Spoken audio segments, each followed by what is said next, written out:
My name is Hans van Zijst. I'm an environmental counselor and I used to be an environmental diplomat. I worked in the United States for a couple of years in the early 90s, which were the years when the Dutch Green Plan originated. I've been lecturing about the Green Plan for many years. I talked about it. I worked on the teams of Green Plans. And I tried to convey the message of green planning to other countries in the world. In the course of the mid-80s, we had a new minister, Peter Winsemius. He came along and he was a management consultant from the business community. And he brought business community concepts to policymakers. He said that we had to think in sort of a policy cycle that he derived from the product cycle.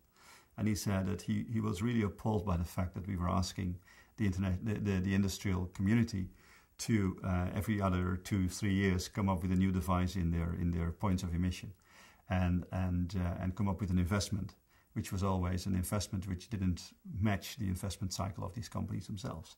And he said if you really give them a long-term perspective and tell them where they need to be in 10 years or even 20 years' time, and then give them the freedom to adjust their own investment policies to that long-term goals, that will be much more effective, because then for them it's much easier to cope with environmental legislation.